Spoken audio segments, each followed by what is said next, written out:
Je fais cette vidéo pour te parler des 5 conseils pratiques que tu pourras utiliser afin de pouvoir te soigner en tant que futur expatrié ou alors en tant qu'expatrié qui habite et qui vit déjà à Libreville au Gabon ou dans une autre province, une autre ville, une autre capitale. Et tu dois comprendre que le système de santé au Gabon n'est pas en marge du coût de la vie. La vie est aussi chère au Gabon pour ce qui concerne les soins médicaux, pour se soigner à l'hôpital. C'est pourquoi le premier conseil que je vais te donner dans un premier temps pour bien te soigner en tant qu'expatrié ou futur expatrié au Gabon, c'est bien sûr de souscrire à une assurance maladie. Il est important vraiment de souscrire à une assurance maladie parce que c'est grâce à cette assurance maladie que tu pourras justement aller faire des consultations, que ce soit dans des structures privées ou alors dans des structures publiques. Avec ça, tu pourras simplement te soigner toi et toute ta famille. Alors tu me diras, comment est-ce qu'on fait pour souscrire à une assurance maladie? C'est simple, il y a 2 solutions. La première solution, c'est simplement d'aller toi-même dans une des structures privées qui vend ce type de service.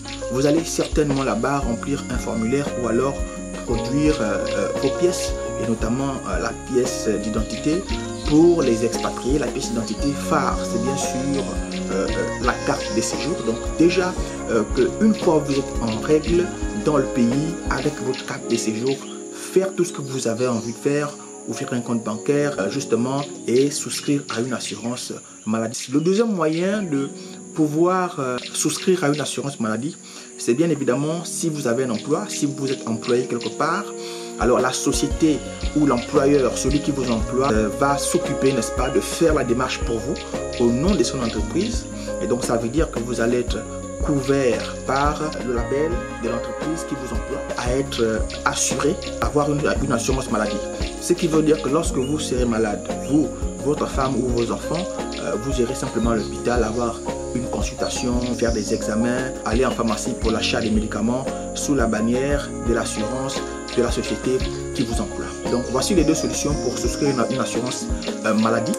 Le deuxième conseil pratique que je vais donner aux futurs expatriés, c'est simplement d'acquérir une trousse médicale. Il est important d'avoir une trousse à la maison, une trousse de sécurité qui pourra vous aider déjà à faire des premiers soins. Le troisième conseil pratique que je pourrais te donner pour te soigner au Gabon en tant qu'expatrié ou en tant que futur expatrié, ce sera de faire le choix. Il faut savoir qu'il y a principalement des structures privées et des structures publiques. Alors vous aurez le choix entre ces 2 structures et ce qu'il faut déjà savoir pour ce qui est des structures privées, c'est que en général le service est de qualité. Le service est de qualité, pourquoi? Parce que c'est un endroit où on paye les services, parce que c'est privé et donc il y a un service de qualité. Quand vous arrivez à l'hôpital, vous êtes tout de suite pris en charge par le personnel soignant. Mais il faut aussi dire qu'il y a les structures publiques. Donc il y a notamment le CHU, le centre universitaire de Libreville, communément appelé l'hôpital général. C'est une structure qui est fréquentée par tout le monde, les expatriés, donc les personnes qui sont d'autres nationalités, qui vivent au Gabon, qui vont là-bas. Il y a également des Gabonais, donc c'est général parce que c'est vraiment pour tout le monde.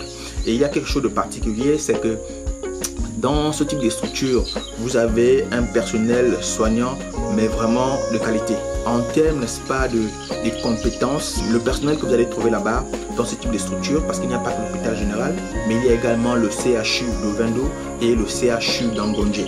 Donc ce sont des grosses structures comme ça, avec des très beaux bâtiments bien propres. Le personnel soignant est également formé, donc ça ne souffre d'aucune contestation pour ce qui est des compétences, n'est-ce pas, du personnel soignant. Le seul petit bémol, c'est que la plupart des fonctionnaires qui travaillent pour ces structures, la plupart, ils ont des structures parallèles qu'ils ont créées.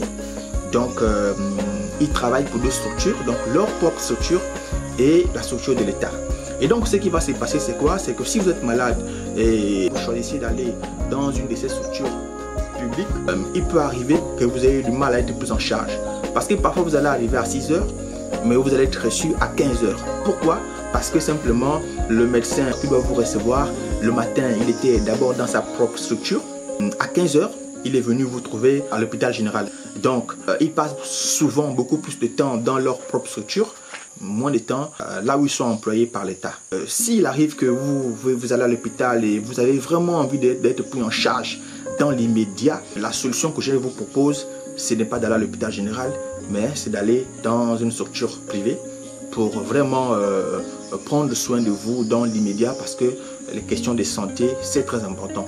On peut chercher de l'argent dans un pays, on peut travailler dans un pays, on peut être bien logé dans un pays, avoir une belle vie dans un pays, mais si on n'a pas la santé, nos séjours dans ce pays ne sera que misère, galère. Et je ne vous souhaite pas de passer ces moments. Vraiment, je vous souhaite d'être en bonne santé quand vous allez vous expatrier et vous allez décider de vivre au Gabon. Donc c'est pourquoi je propose la solution des structures privées. Le quatrième conseil, ce sera simplement d'éviter l'automédication. C'est quoi l'automédication? C'est le fait simplement d'être malade et puis d'aller voir le vendeur dans la rue qui a une cuvette des médicaments. Vraiment, ne faites jamais ça. Ne faites pas cette erreur. Parce que non seulement c'est dangereux, mais en plus c'est interdit par l'OMS, l'Organisation mondiale de la santé, à cause de tous les risques qu'il y a derrière. Nous allons aller au cinquième conseil que tu peux utiliser en tant que futur expatrié ou déjà expatrié au Gabon. Tu vis au Gabon depuis plusieurs années, mais tu aimerais avoir des informations sur le système de santé, comment se soigner au Gabon. Le cinquième et dernier conseil, c'est simplement aussi d'utiliser la solution traditionnelle. La solution traditionnelle, c'est quoi? Ce sont les tradis praticiens. Je pense que chez nous en Afrique, pas seulement au Gabon, la tradition, c'est quelque chose qui a une place importante. Et ici au Gabon, l'État a homologué, a reconnu l'activité des tradis praticiens. Je ne parle pas des charlatans ou de nganga, non. Je parle simplement du cas de la médecine traditionnelle. Vous avez des maux de tête, la fièvre, un palu interminable ou la tension, le diabète. Si vous ne trouvez pas des solutions à l'hôpital, vous pouvez aussi avoir recours à ce type de traitement. C'est parfois cher. Vous allez aussi trouver des endroits où c'est moins cher. Tout dépendra de votre poche. Mais en tout cas, c'est une des solutions que moi j'ai déjà utilisé, la tradition, donc les tradis praticiens. C'est très important en tant qu'Africain, parce que même les Européens aujourd'hui voyagent pour l'Afrique dans le but, n'est-ce pas, de faire recours à ce type de traitement sur le plan médical. Et donc, c'était tout pour aujourd'hui. Je suis Jerry du blog Voyage au Gabon. Voyage au Gabon, c'est le site internet, donc www.voyageaugabon.com. Je mettrai le lien en description. Là-bas, je vous rédige toujours aussi des articles de blog qui parlent des conseils sur le voyage et l'expatriation au Gabon. Et Voyage au Gabon, c'est aussi la chaîne YouTube que tu regardes actuellement. Ici, je partage des vidéos sur le voyage et l'expatriation. Donc, si la thématique te parle, je t'invite simplement à t'abonner. Clique sur la cloche de notification et laisse-moi un pouce bleu pour le référencement.